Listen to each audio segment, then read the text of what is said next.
Good day everyone and welcome back to my channel. My name is Kellen and this is Foundation First. At Foundation First, our aim is to bridge a gap between home and school by empowering both parents and teachers to provide children with learning opportunities through developmentally appropriate avenues.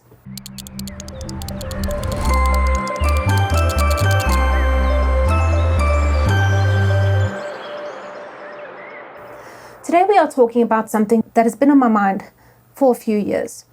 Being someone that studied child development, this means that I have a very keen eye for how children develop and grow and their needs on how to do so. Something that I've seen very often, and this comes from both parents and teachers, but mostly parents, is this need and this drive to want to do everything for their children.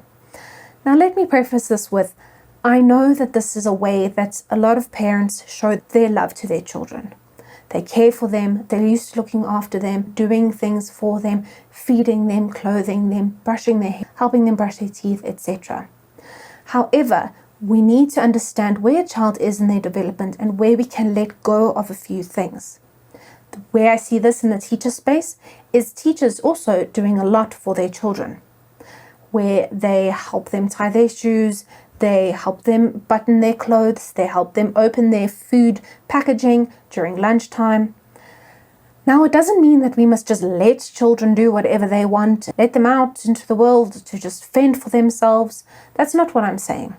What I'm saying is that we need to look at children at their developmental stage and see how are we preventing them from adequately developing and growing, and what we can do to help them in practical life situations. Now, we all know parents and teachers have very hectic lives. And we need to think, if we are considering all the things that parents and teachers have to do during their day, to pile on dressing each child, making their lunches, tying their shoelaces, doing all these things that actually at their developmental stage, children are ready to be able to do themselves, while we're pouring all that extra work on our load, our mental and physical load for us to do. Now, the most important aspect that we need to consider when doing absolutely everything for children is, how is it affecting them developmentally? Children need to be able to tie their shoelaces, pack their lunches, pack their bags, brush their teeth, feed themselves, etc. I see often that parents feed their children beyond the necessary developmental age, carry their bags for them, pack their bags for them, etc. Sometimes, especially right at the beginning, it may seem easier for you to do so. But once you teach the child to do it themselves, it really helps a lot, and the child is getting actual work into developing their fine motor skills and their planning skills. Carrying their bag to school. Carrying their bag to school is something that's important for them to do. Packing their bag. If you want children to look after their things, they need to know what's in their bag. They need to be conscious about what goes into their bag, what comes out, and then what goes back in at the end of the day. Teachers at school can only do so much. We can only encourage them to pack their bags at school, but if they don't know what went in there in the first place, how heavy it is when they carried it to school, then they may not know what should have been in there. I know when I pick up my bag to leave the house, I know by its weight whether it's missing something or not. So I'll pick it up, and if it's too light, I'll think, there's something missing here. I may not know yet what it is. Do the different checks, and I realize something's missing.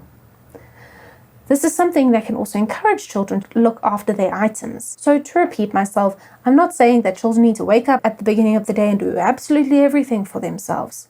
Let's think about whether they are ready, how we can help them, and also the guidance that we can provide them if they're not there yet. Teach them how to do it. In my classroom, what I would do is that if a child came to me to help them open something, I would get them to try 3 times. First, they would try once. If they were not doing it correctly, I would show them.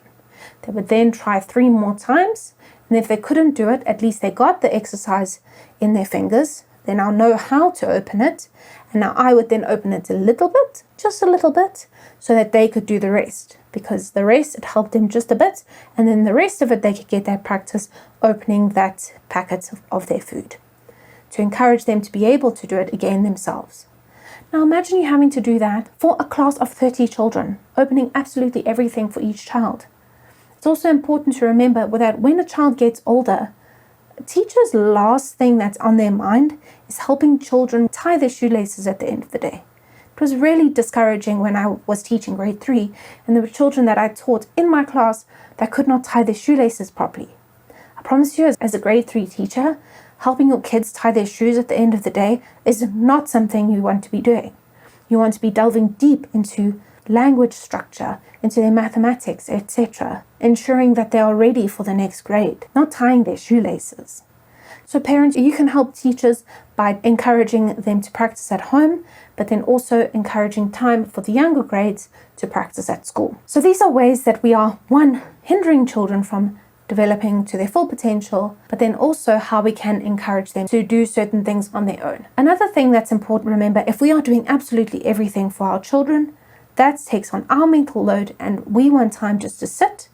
Instead of taking that time that we are doing absolutely everything for our children, losing energy and not having time to just spend time with our children and getting to know them and spending quality time with them, showing them love by asking them questions, sitting with them and watching a movie, asking them how their day was, playing with them.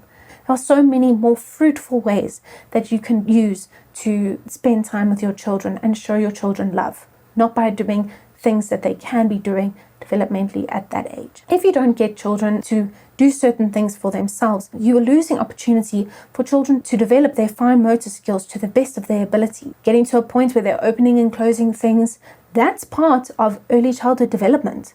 Literally learning how to open and close things. I think sometimes we forget that we actually had to learn how to do that, and it's true.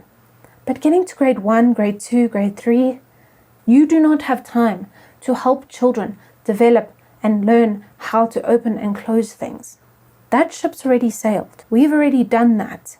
We don't have time to be doing this. And also, if they've not built those muscles, how are they going to write properly? How are they going to sustain sitting at a desk for an extended period of time? And that goes for most schools.